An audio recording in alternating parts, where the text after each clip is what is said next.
WNTN Radio Boston. This is your host, Viviana Dragani. Welcome back to my show, Itali-Echo. And today, my guest can speak many languages. She's Bernadett Nyari. Welcome.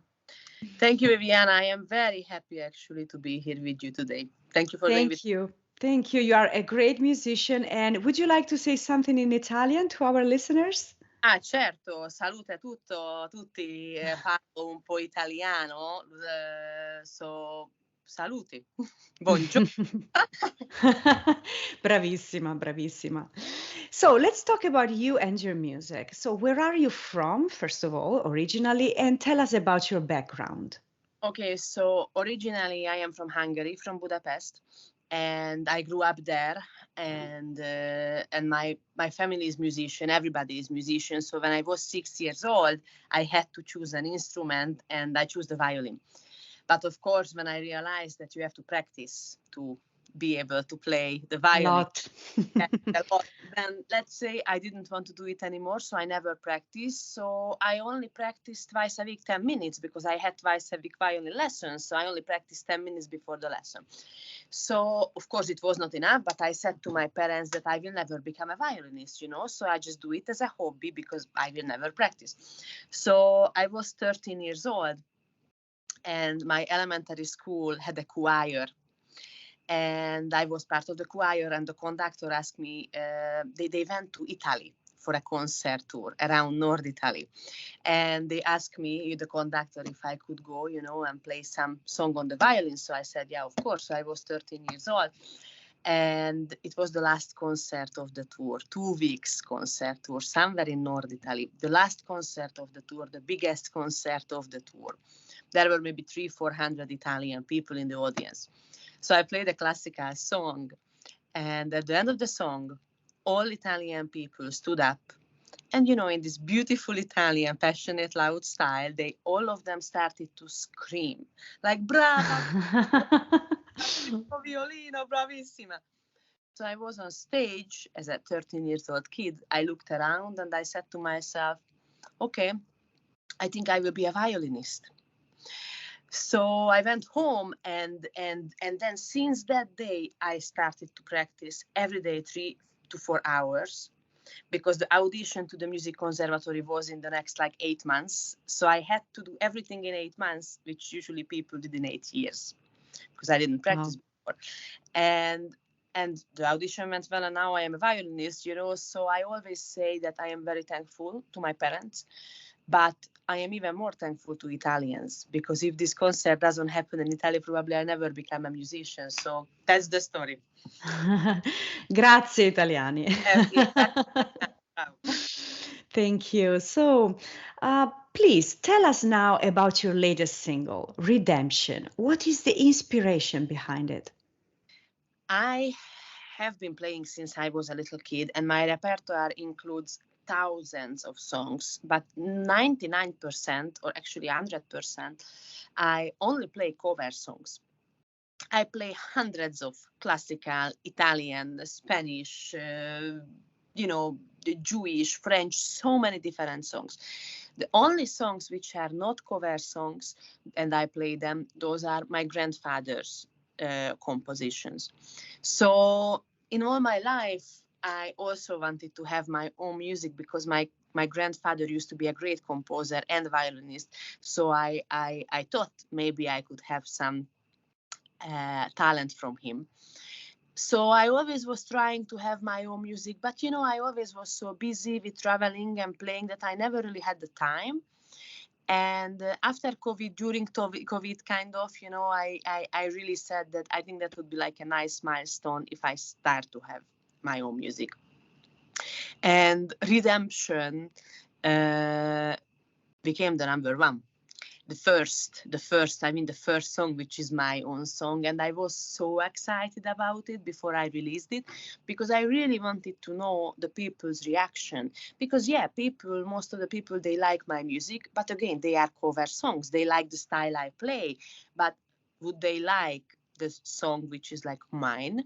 So I was so excited before I released it, and I really wanted to know, every kind of feedback, even positive and even negative. And I was so happy because most of the people told me that when they listen to the songs, actually they tell me two different things. One is they tell me that when they listen to the song, they just immediately know that it's me. The song reminds me of the them of me, you know, so that's really nice. And the second, which is even better, that everybody says when they listen to the song, after when the song ends, they sing it all day, over and over again. And that's the best, you know. So yeah, that's the story actually. Awesome, awesome. And being the granddaughter of a famous composer, did you ever feel pressure to live up to a certain standard with your music? Actually, I think it's opposite because my grandfather was a great violinist and a composer in Hungary, and he used to travel around the world. He went to most of the time in Europe, you know, and Japan as well. But his biggest dream was to come to the United States. So one time he went to this special office in Budapest, I don't know, to pick up his passport because he had some contracts around the world. But, you know, the political situation back then in Hungary was not the best. And he mentioned something about God. He said that God is up there. So they took away his passport. They they canceled all his contracts, and they deleted all his music recordings from the radio. So not only that he never made it to the United States, they destroyed him. And since then, he only played like in little pubs and bars, you know. So when I decided that I would like to become a violinist and then I would like to move to the United States to continue his dreams, to make his dreams come true, to continue his legacy, and most importantly, play his songs, which he never could do, I really, you know, that's my dream. What he couldn't do, I want to do it. And next year, with God's help, I will have a concert in Carnegie Hall. Oh, wow. New Only. York. Yes. So I hope that many Italian Americans can, you know, and support me on that concert, because that would be my goal is to have like a tour concert only with his songs, you know, and the first step would be in the Carnegie Hall.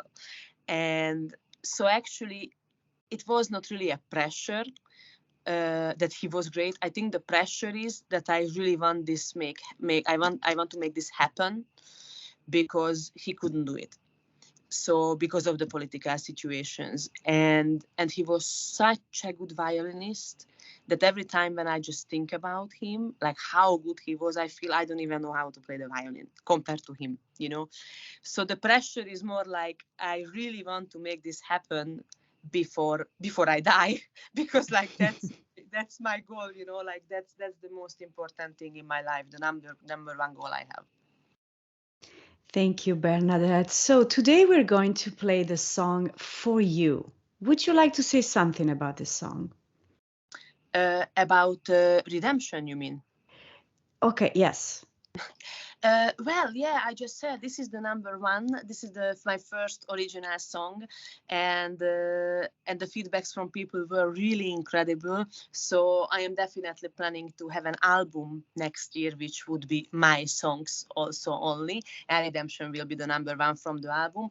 So for me, it means a lot because it's my first original song. So I think it's full of energy and full of passion.